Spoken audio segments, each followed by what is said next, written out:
आता घेऊयात राजकीय घडामोडींचा आढावा राजकारण सुपरफास्टच्या माध्यमातून। उपमुख्यमंत्री एकनाथ शिंदे यांच्या उपस्थितीत आज संभाजीनगरमध्ये शिवसेनेचा मेळावा होणार आहे। माजी महापौर त्र्यंबक तुपे यांच्या प्रवेशानंतर संत एकनाथ रंगमंदिरात मेळाव्याचं आयोजन करण्यात आलेलं आहे। मेळाव्याला संजय शिरसाट, संदीपान भुमरेंसह इतर नेते उपस्थित असणार आहेत।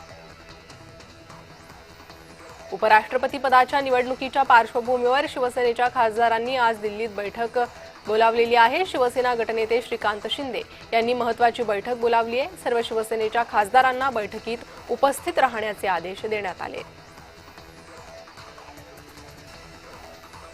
मनोज जरांगेंना आज रुग्णालयातून डिस्चार्ज मिळणार आहे। मुंबईच्या आझाद मैदानातील उपोषणानंतर जरांगेंनी संभाजीनगरच्या रुग्णालयात उपचार त्यांच्यावर सुरू होते। डिस्चार्ज मिळाल्यानंतर जरांगे अंतरवाली सराटीत आणि नारायणगडावर जाणार आहेत। मुख्यमंत्र्यांच्या जाहिरातीवर एका दिवसात 40 ते 50 कोटींचा खर्च केल्याचा आरोप राऊतांनी केलाय। या जाहिरातीमध्ये छत्रपती शिवाजी महाराजांचा राजकीय वापर करण्यात आल्याची टीका संजय राऊतांनी केली आहे। त्यांनी या खर्चाच्या स्रोतावरही प्रश्नचिन्ह उपस्थित केलंय। मुख्यमंत्री फडणवीसांचे मराठा आरक्षण जी.आर. नंतर राज्यभरात अनेक ठिकाणी फलक लागले। यावर रोहित पवार यांनी गौप्यस्फोट केलाय। मुख्यमंत्री स्वतः जाहिरात त्यांनी दिलेली नाही। सत्तेत असणाऱ्या मित्रपक्षातील एका मंत्र्याने ही जाहिरात दिल्याचा गौप्यस्फोट रोहित पवारांनी केलाय। देवेंद्र फडणवीस यांच्या छत्रपती शिवाजी महाराजांसोबतच्या फोटोसह जाहिराती कुणी छापल्या असतील तर त्याचा रोहित पवार किंवा इतर विरोधकांच्या पोटात का दुखतंय असं म्हणत चंद्रशेखर बावनकुळे यांनी विरोधकांना फलक विषयावरून प्रत्युत्तर दिलंय।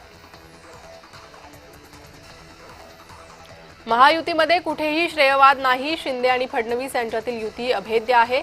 त्यांच्या युतीमुळे ज्यांच्या पोटात पोटशूळ उठलाय ते खोटं पसरवत आहे। हे सांघिक कायम आहे। फडणवीस हे महाराजांच्या पाया पडत असतील तर त्यात वावगं काय असा सवाल उदय सामंत यांनी विरोधकांना उपस्थित केलाय।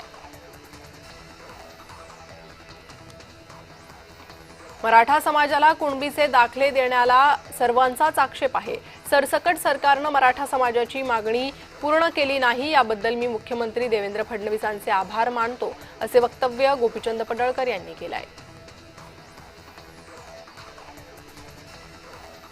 निवडणूक आयोग देशभरात मतदार पडताळणी करणार आहे। या पार्श्वभूमीवर 10 सप्टेंबर रोजी दिल्लीत बैठक पार पडणार आहे। वर्षाच्या अखेरीस याची प्रक्रिया सुरू होऊ शकते। जपानचे पंतप्रधान शिगेरू इशिबा यांचा राजीनामा। निवडणुकीच्या पावसाळी छत्र्या उगवल्या होत्या अशी टीका करण्यात आलेली आहे।